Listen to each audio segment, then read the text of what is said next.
Welcome to the overview of the PR3000, which is the compliance report for Title II Part A, that is also part of the ESA compliance reports available in eGrants.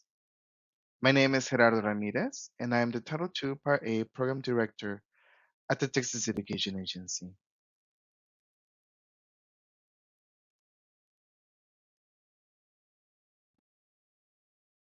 Using the year 21-22 as an example, to access the report, log in into eGrants and select the Compliance Report tab. The Consolidated Compliance Report link is scheduled to be available beginning July 29th, and the report is due September 30th.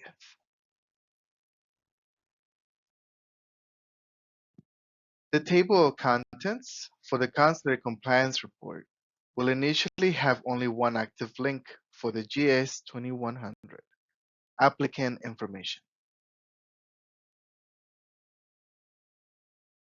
Once the schedule has been completed, the compliance reports that are applicable to the LEA will become active, including the PR3000 for Title II Part A.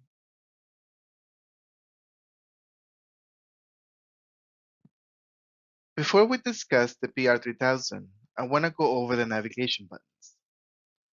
On the top right-hand side of the report is a button that will open the instruction document for the Consolidated Compliance Reports.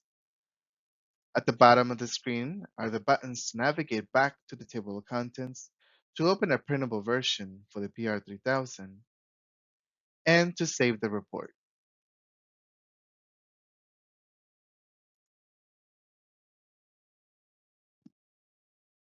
When the LEA selects the Save button, if there are any errors, the system will list an explanation of the errors at the top of the report. The LEA can use the Print Errors button that will appear on the right to print a copy of the errors and warnings for reference. If there are no errors or warnings, the system will indicate that the report has been saved successfully. The PR3000 is divided into 5 parts. Part 1, Funding Transferability. Part 2, Section 5211, Rural Education Achievement Program, REAP. Part 3, Program Expenditures and Activities Participation. Part 4, Program Compliance Self-Check. And Part 5, Additional Information, which is optional. In Part 1 of the report, the LEA will answer yes or no to indicate whether or not the LEA participated in the Fund and Transferability Program with its Title II Part A funds. If yes, the LEA will type the percentage of Title II Part A funds that were redirected to each applicable program, as well as the dollar amount of the redirected funds that were expended for those programs.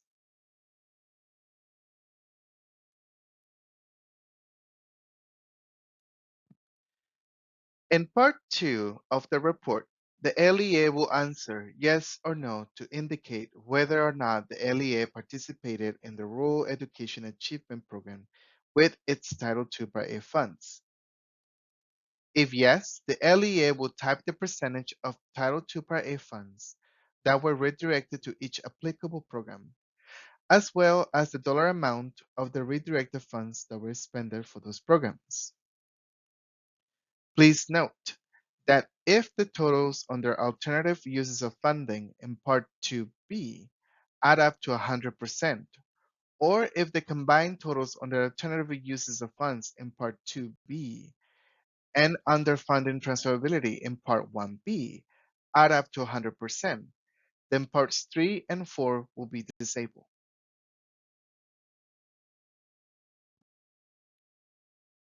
Part 3 of the section on Title II Part A expenditures has been redesigned to mirror the corresponding section of the Consolidated Federal Grant Application. The activity categories included correspond to the areas of focus that are listed in statute.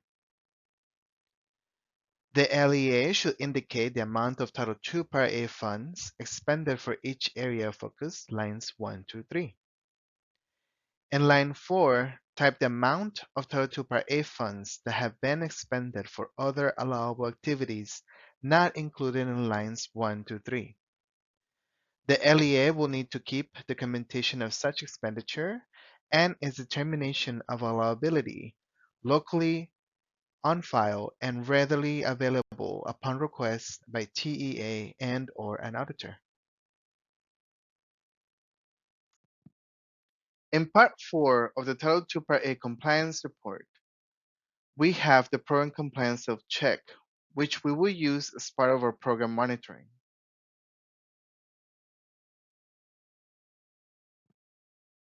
Documenting overall compliance for a program requirement might require several forms of documentation to be maintained locally and available upon request by TEA and/or an auditor. The compliance items listed are a selection of program compliance requirements for compliance reporting purposes and not an all-inclusive listing of all the requirements for a particular program. For a complete listing of all the program compliance requirements, please see the program-specific and ESA provisions and assurances. Additional guidance concerning program requirements can be found in the Title II Part A Program Guide.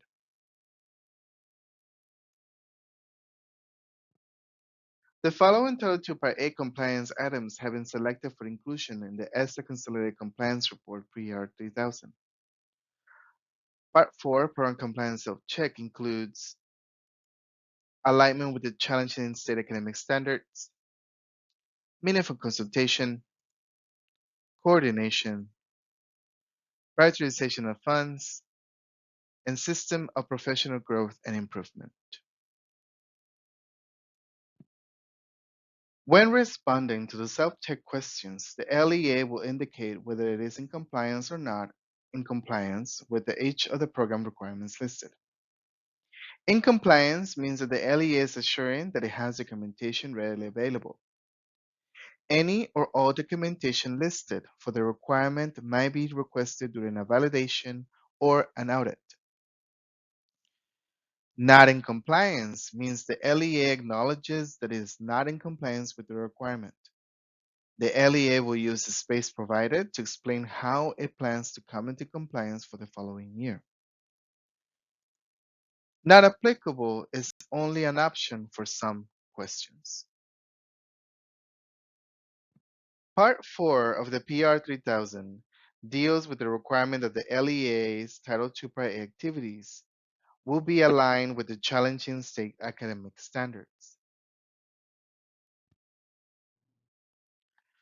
The strongest documentation for compliance with this requirement would include relevant pages of the District Improvement Plan, linking the Title II Part A activities with the state academic standards. It will also include activity-related supporting documentation showing the activities were implemented. A chart showing possible types of activity-related documentation by class object code can be found on page 25 of the Title II Part A Program Guide. By selecting the radio button for in compliance, the LEA is assuring that it has documentation of its compliance with this requirement readily available upon request by TEA and/or an auditor. If the LEA is not in compliance with the requirement or does not have such documentation, the LEA should select the radio button indicating not in compliance and use the space provided to describe how the LEA plans to come into compliance for the following year. Part 4B lists 3 requirements related to meaningful consultation. The first of this is that the LEA includes all the required stakeholders in its consultation process. The required stakeholders include teachers, principals, other school leaders, paraprofessionals, specialized instruction support personnel, charter school leaders for LEAs that have in-district charter schools, parents, community partners, and other organizations or partners with relevant and demonstrated expertise in programs and activities designed to meet the purpose of Title II Part A. In order to comply with this requirement, The LEA should list the required stakeholders in the district improvement plan, and the supporting documentation should indicate their participation in the consultation process. The strongest documentation for compliance with this requirement will include relevant pages of the district improvement plan, listing the stakeholders and their roles. It will also include supporting documentation that demonstrates the involvement of the required stakeholders in the consultation process. This could include meeting agendas, minutes, sign-in sheets, materials used during consultation events, including evaluation data, and copies of relevant surveys and their composite results. By selecting the rating button for in compliance, the LEA is assuring that it has documentation of its compliance with this requirement readily available upon request by TEA and or an auditor. If the LEA is not in compliance with the requirement or does not have such documentation, the LEA should select the rating button indicating not in compliance and use the space provided to describe how the LEA plans to come into compliance for the following year. The second item in Part 4B is the requirement for the LEA seeks advice from stakeholders described in the previous item regarding how best to improve the LEA's activities to meet the purpose of Title II Part A. In order to comply with this requirement, the LEA must engage the required stakeholders in meaningful consultation. The required stakeholders should be listed in the district improvement plan, and supporting documentation should indicate that they were engaged in the consultation process in a meaningful way. The strongest documentation for compliance with this requirement will include relevant pages of the district improvement plan, listing the stakeholders and their roles. It will also include supporting documentation that demonstrates involvement of the required stakeholders in the consultation process. This could include meeting agendas, minutes, sign-in sheets, materials used during consultation events, and copies of relevant surveys and their composite results. By selecting the rated button for in compliance, the LEA is assuring that it has documentation for its compliance with this requirement readily available and upon request by TEA and or auditor. If the LEA is not in compliance with this requirement or does not have such documentation, the LEA should select the rating button indicating not in compliance and use the space provided to describe how the LEA plans to come into compliance for the following year. The third item in Part 4B for meaningful consultation concerns the requirement that the LEA uses data in ongoing consultation to continually update and improve Title II Part A activities. In order to comply with this requirement, the LEA must demonstrate that it consulted with its stakeholders throughout the school year. For example, a minimum will be consultation for the beginning of the school year, one meeting or survey to ascertain program status or program progress mid-year, and one meeting at the end of the year to evaluate the effectiveness of the Title II Part A activities that were conducted. The strongest documentation showing compliance with this requirement will include a calendar of scheduled consultation meetings, dated agendas and minutes, sign-in sheets or participant rosters, including roles. If used, a copy of handouts provided during the consultation events. If used, a copy of survey and its composite results. By selecting the rate button for in compliance, the LEA is assuring that it has documentation of its compliance with this requirement readily available upon request by TEA and or an auditor. If the LEA is not in compliance with the requirement or does not have such documentation, the LEA should select the rating button indicating not in compliance and use the space provided to describe how the LEA plans to come into compliance for the following year. Part 4C lists two requirements related to coordination. The first of this is that the LEA coordinates Title II Part A professional development activities with professional development activities provided through other federal, state, and local programs. In order to comply with this requirement, the LEA must demonstrate its coordination through the following documentation. Official promotional materials showing coordination through other federal, state, and local programs for applicable activities, relevant pages of the District Improvement Plan, coordination meeting agendas and minutes, signing sheets, materials used during coordination events and/or surveys and their results, and documentation showing use of funds in coordination through other federal, state, and local programs. By selecting the rating button for in compliance, the LEA is assuring that it has documentation of its compliance with this requirement readily available upon request by TEA and/or an auditor. If the LEA is not in compliance with this requirement or does not have such documentation, the LEA should select the rating button indicating not in compliance and use the space provided to describe how the LEA plans to come into compliance for the following year. The second coordination requirement is that the LEA coordinates activities under Title II Part A with other federal strategies, programs, and activities being conducted in the community. The LEA will demonstrate compliance with these requirements through official promotional materials showing coordination between the LEA and community partners for applicable activities, documentation showing use of funds in coordination with applicable community activities. By selecting the radio button for in compliance, the LEA is ensuring that it has documentation of its compliance with this requirement readily available and upon request by TEA and/or an auditor. If the LEA is not in compliance with this requirement or does not have such documentation, the LEA should select the red button indicating not in compliance and use the space provided to describe how the LEA plans to come into compliance for the following year. If Title II Part A activities being conducted by the LEA have no related activity or organization existing within the community, the LEA may indicate that this requirement is not applicable. Part 4D deals with the requirement that the LEA must prioritize Title II Part A funds to schools served under school improvement under Section 1111D and that have the highest percentage of low-income children.